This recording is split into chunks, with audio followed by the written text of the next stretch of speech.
Greetings and welcome to the Faith and Firearms Project. My name is Michael Chan. In the Faith and Firearms Project, we study the intersection of religion and guns in America. In this particular vlog, I'm going to give a little bit of a report about a conference that I attended down at Friendship Church in Shakopee, Minnesota. That's near the Twin Cities.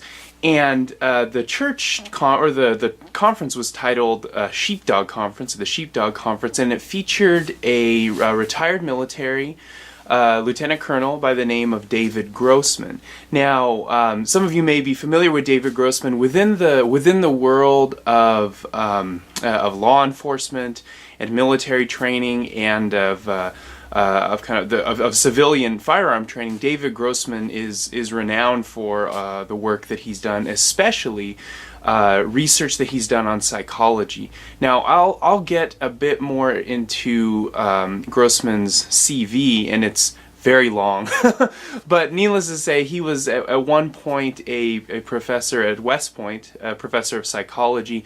He's done a large amount of work, both academic and we might call popular work, on the topic of killing and the psychology of killing. What happens to to humans when they are faced with applying lethal force, and what happens in the aftermath of that.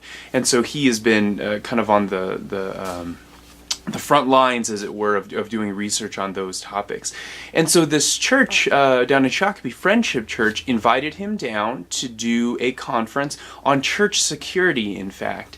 And I'll get into some of the points that he makes in greater detail in just a few minutes, but that was the topic. And in terms of the attendees there were probably 200 people there. So the auditorium was, I don't know, maybe three quarters full. About 200 people there, and there were a range of people. And when I say a range, I'm talking about age ranges. There were people in the latter third of life, and people in the first third of life, and then of course people in the second third of life. So in all of those thirds, you had representation, from young kids up to elderly people and everything in between. There was also at least a degree of ethnic diversity, predominantly white, but not exclusively by any means. I saw African Americans. I saw people of Hispanic descent. I saw also Asians, barring myself. There were Asians there as well, people of Asian descent, and so there was a level of diversity, though, as I said, predominantly white. In this vlog, I'm going to talk a bit about the church itself. You'll get a bit of introduction to the church and to some of its beliefs, or to its stated beliefs. And then also I'll go into depth about the conference itself, and especially the way that Lieutenant Colonel Grossman connects his own work on the psychology of killing, and the way that he connects that to a particular paradigm that he calls the sheepdog mentality, or that he simply calls kind of the sheepdog paradigm, and how he connects those two major points to Christian theology. And he does so explicitly. And so the topic of the conference then becomes very, very relevant for this project, because all of those points that I just mentioned are connected to the civilian use of firearms, and potentially the civilian use of firearms in the defense of church property. So I hope that you enjoyed the report, and if you, in the process of listening to this, think of other conferences that you think I should visit and offer some kind of report on, I will certainly welcome that and consider it. Or if you yourself are interested in being interviewed, you know that I can do interviews basically anywhere in the world where there's an internet connection. So if you have someone you think I should approach for an interview, if you yourself want to be interviewed for the Faith and Firearms Project, just send me an email, faithandfirearms007@gmail.com. That's faithandfirearms007@gmail.com, and I'll be happy to listen to any suggestions that you have or any feedback that you have throughout this video. Okay, thank you and enjoy the review. The Sheepdog Conference took place at the Friendship Church in Shakopee, Minnesota. You can see a picture of that church in the top right-hand corner there.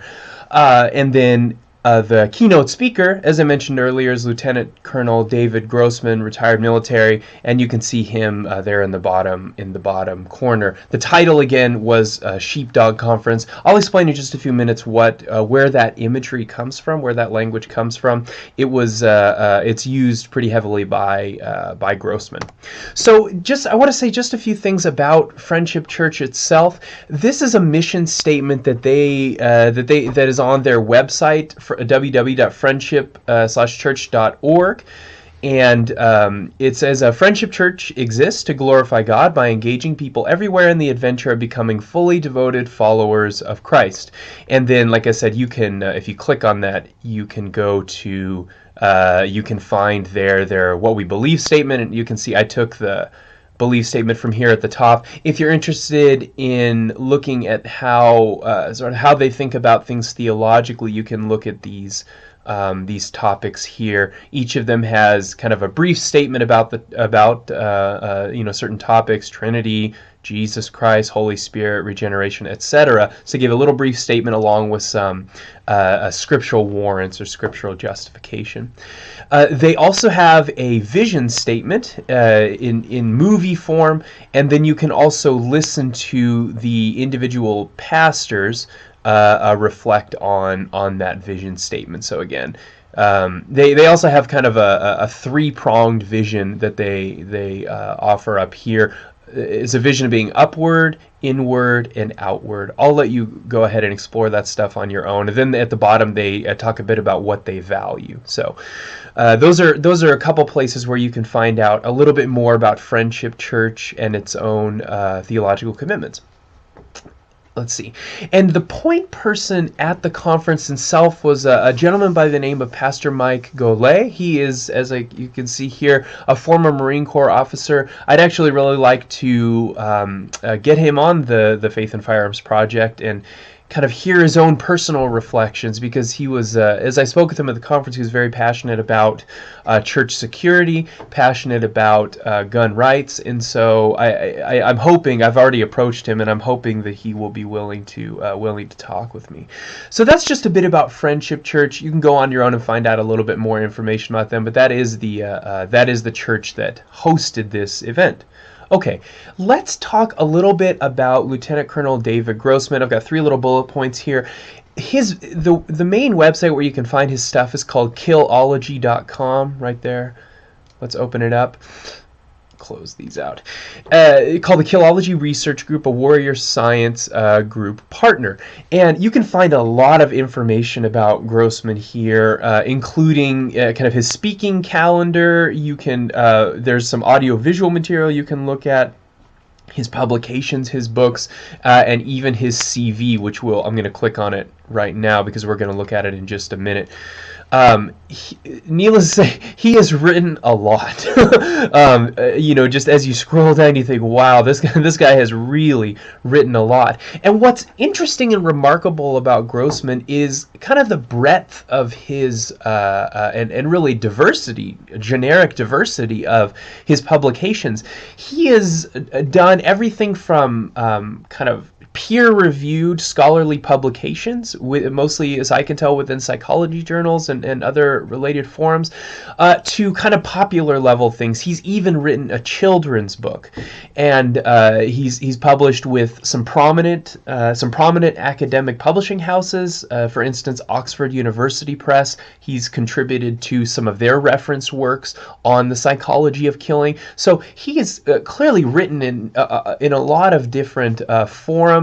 And maybe though he's probably most known for his work, his presentations and his books, which are typically geared toward civilians, law enforcement, and military. He's also, from what I could tell, given some testimony before, some congressional testimony and testimony before the government. So I invite you to explore his CV. You're going to find that there is a lot there to read. Oh, and I should also mention that he has a couple of patents as well. So clearly a talented guy with a lot of with quite a bit of output. So that just gives you a bit of an idea of the kinds of things he's involved in.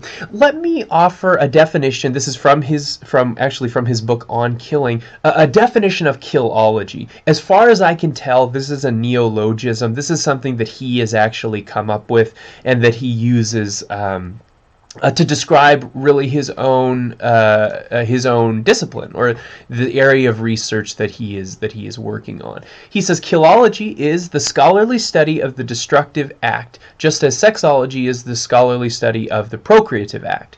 In particular, killology focuses on the reactions of healthy people in killing circumstances, such as police and military in combat, and the factors that enable and restrain killing in these situations. This field of study was pioneered by Lieutenant Colonel Dave Grossman in his Pulitzer-nominated book on killing, the psychological cost of learning to kill in war and society. He draws a lot on some of the insights from that book in the presentation that he gave at the Sheepdog conference. So that's just a little bit of background on Lieutenant Colonel David Grossman, and also some links to where you can track down more information on him. Okay, he had. I derived 5 points from his talk. He probably had more, but I was kind of furiously taking notes. And then after the conference, I kind of went through those notes and tried to find, like, what are the main aspects of his argument. These are the 5 that I found.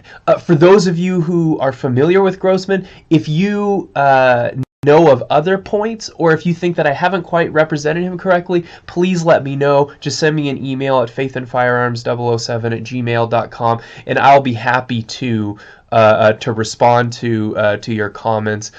So please feel free to do that. So point number 1, the enemy is denial. One of the main things that he hit on throughout the conference is that actually, give me a second. I need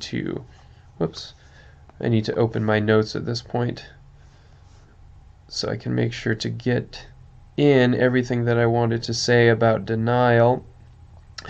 He had a quote that he mentioned on several occasions, and I'll just try to summarize it. He says, "Denial kills us twice." Well, he says the enemy is denial, and denial kills us twice. Once because we weren't prepared, and twice because we live the rest of our lives knowing how we could have prepared for whatever the tragic circumstance might be. And so he said that in a number of ways throughout the conference, but the key point there is that the real enemy that he was hoping to help people confront is denial itself. And then he also often made reference to the fact that we prepare excessively for fires. He often talked about how much money and investment and time is spent in making buildings, especially school buildings or government buildings, fireproof or fire resistant. But he says, but we don't spend that kind of time thinking about other kinds of violence, and especially violence within the worship space. He seemed to indicate that because people associate worship with holiness or with sacred space, that somehow we deny that violence could ever break out in such a place. But his claim was this. He made this particular claim, and it was on a PowerPoint actually, projected onto a screen on both sides of the auditorium, the seating area, throughout the entire almost the entire presentation. And it was a statistic. It said this: over 542 people have died violent deaths on church or faith-based property since January of 1999. And so he then made the claim that there have been, therefore, more deaths in church shootings than in school shootings. And he says, hey, look, the numbers are clear. They say that the numbers indicate that people die on church property. And he said, it's interesting to compare that to school deaths, because students are in school for an entire day. They're only at church for maybe 1 or a couple hours a week. So he said this is actually a very startling number. Again, the point that he's making there is that the enemy is denial. And then here's here's another quotation from him that I took down. He said, "Satan hates the church, okay, and he will attack our churches. You're going to see church massacres like you can't imagine." So it's his prediction, and this is a little bit related to some of his psychological research. It's his prediction that in the future we are actually going to see an increase of these school shootings. And I think, if I understand it correctly, he would say this has to do with the fact that he claims that we're raising a generation of students who are trained to kill, and he thinks that kind of conditioning is happening through the media. And this actually gets us to point two. We've been raising generations of sick children. That's a quote. He used that term quite a bit. Who are going to make us feel their pain through violence, which they learn through media, especially film and video games. He has a lot to say about the role of media in creating children who are conditioned to be violent. He made this observation: not once before the 1970s have these kinds of killings happened. So that is school sort of mass killings at the hands of children using guns typically. What's the problem? He said the problem is the rise in media violence. His question was, why are crimes, mass killings happening that have never happened before in human history, despite the presence of firearms, prior to 1970? He's saying, what's the issue? In his opinion, the issue is not access. The issue isn't the gun itself. It's the person behind the gun. And what his argument is that the media that children consume, so both sort of television, maybe we could say passive media forms like television or movies, in addition to maybe we could call active forms of media like video games. He's saying all of those are conditioning children to associate a positive feeling with the act of killing itself. And so he says, in normal healthy play, play stops when somebody gets hurt, right? So there's no reward for in healthy play, there's no reward for inflicting harm on another person. But he said in things like video games, there is one often in the violent games is rewarded for harming another person, or is rewarded for inflicting harm on somebody else. So he even drew an analogy at that point to Pavlov's dogs, right?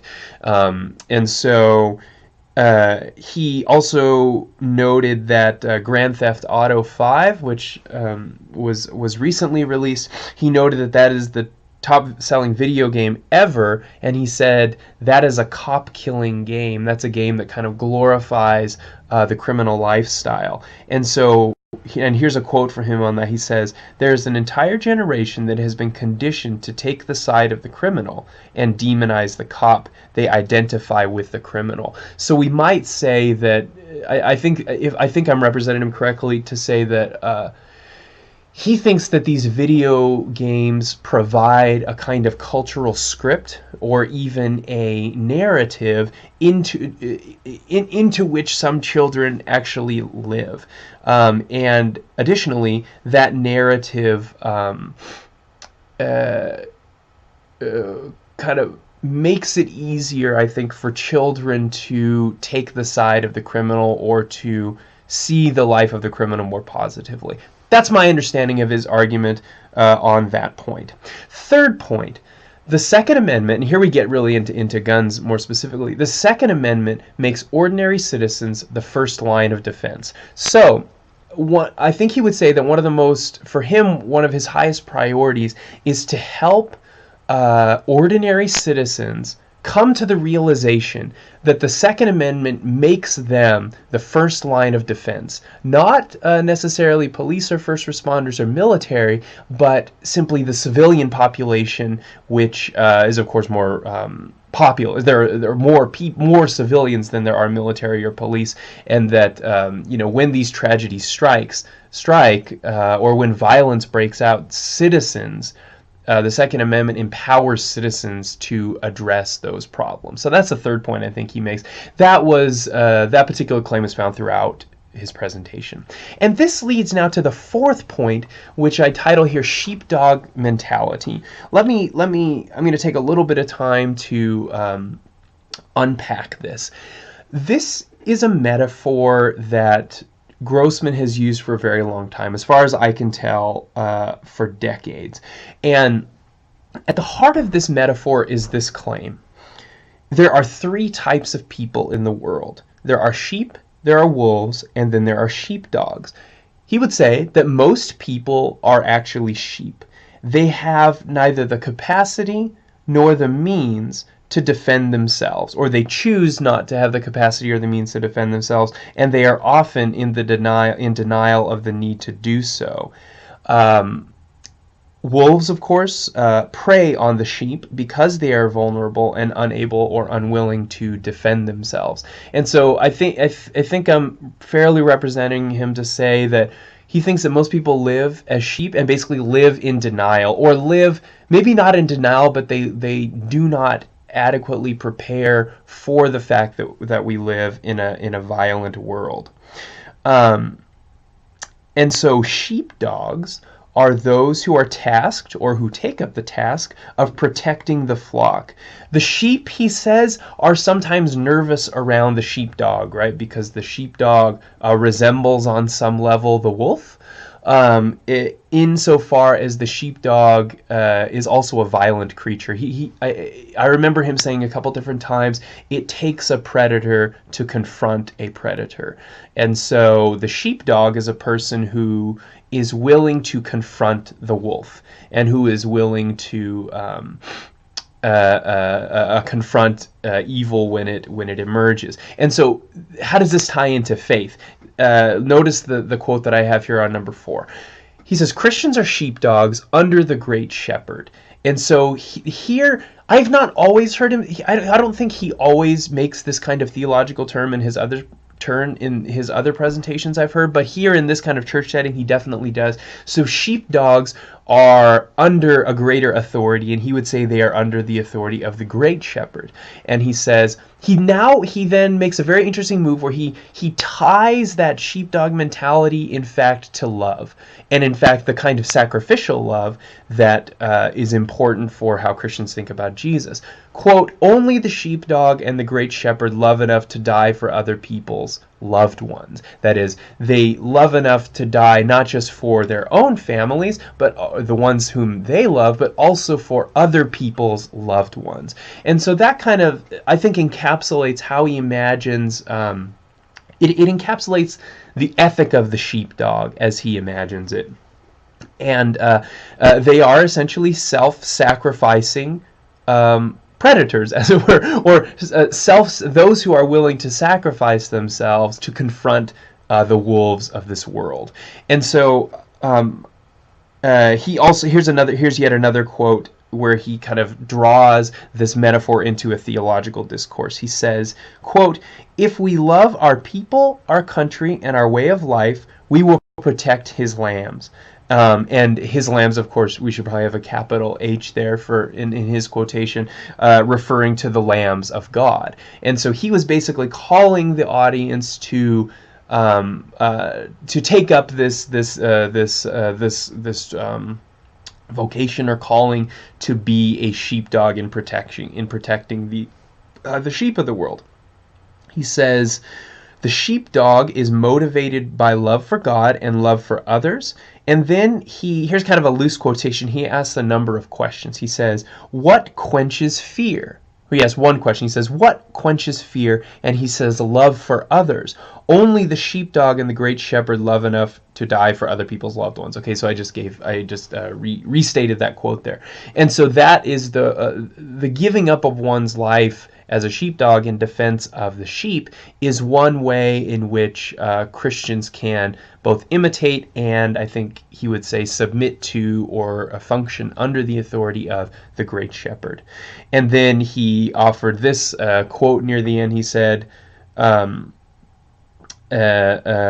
are you looking for a safe place? Then get behind me, because I am a sheepdog under the authority of the great shepherd, and this is as far as the minions of hell are going. And so he said that's kind of the maybe the theme, or the mission statement, or the mantra of the sheepdog, is to say, to say to the sheep, are you looking for a safe place? If so, get behind me, because I am a sheepdog underneath the great shepherd. So that's really at the heart of what of his presentation, and it was clear to me, at least, that the audience was quite excited about this, and that this image of the sheep and the sheepdog and the wolves was very compelling.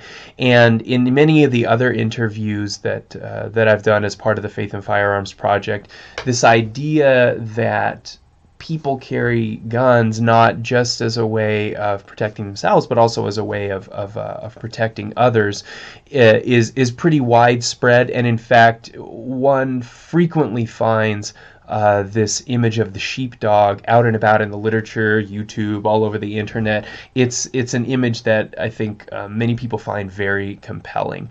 Now, if you're interested in getting a little bit of a taste of what this talk might have been like, you can go to this YouTube link here. This is an interview that was done on church security with the interviewer is Glenn Evans, who is part of the Church Security Alliance. And so he does this little, looks like it's probably a Google Hangouts kind of interview, something like that, about a 13-minute interview with David Grossman, with Lieutenant Colonel David Grossman.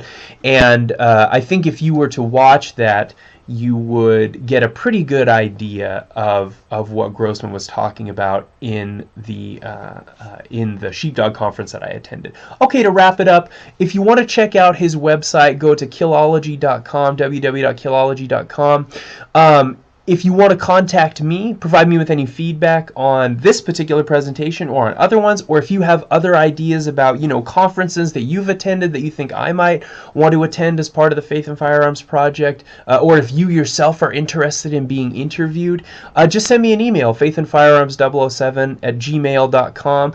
Subscribe to the channel, and I will look forward to talking with you next time. Thanks for watching.